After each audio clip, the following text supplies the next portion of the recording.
आज पंचायत समिती सार्वत्रिक निवडणूक 2025 च्या सभापती पदासाठी आपण आरक्षण सोडत विविध पद्धतीने कायद्याप्रमाणे घेतलेली आहे। ही सर्व जे काही उपस्थित मेंबर होते यांच्या समोर व्हिडिओग्राफीमध्ये तसेच ज्या चिठ्ठी टाकण्यासाठी आवश्यक होत्या त्या दोन मुली आपण ज्यांना पत्र दिलं होतं या सगळ्यांसमोर आपण ही प्रक्रिया आज राबवली।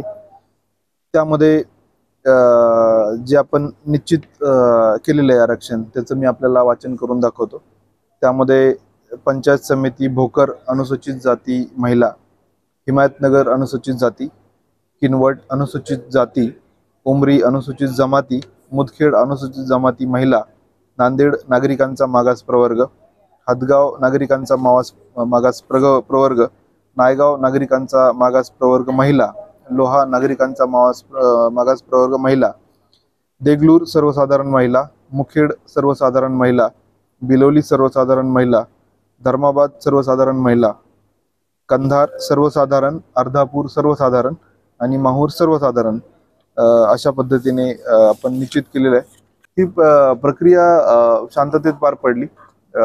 सर्वांच्या समोर ही प्रक्रिया अत्यंत पारदर्शक पद्धतीने पार पडली आणि याच्यामध्ये नियम आपले ठरलेले आहेत। त्यामध्ये पहिल्यांदा आपण अनुसूचित जातीचं आरक्षण निश्चित करतो, उतरत्या क्रमाने त्यांची आपण रचना करतो आणि इथून मागचे जे आरक्षण पडलेले होते त्यामध्ये किती वेळा त्या ठिकाणी आपण आरक्षण दिलेलं आहे तो एक यामध्ये क्रायटेरिया असतो आणि त्यानंतर चिठ्ठी टाकण्याची आवश्यकता एका ठिकाणी पडली। त्यामध्ये अनुसूचित जाती भोकर पंचायत समिती ही चिठ्ठी द्वारे त्याची निवड करण्यात आली। बाकी नियमाप्रमाणे सरळच मॅथमॅटिकल पद्धतीनेच ते असतं, त्यामुळे अत्यंत ट्रान्सपरंट पद्धतीने प्रक्रिया झालेली।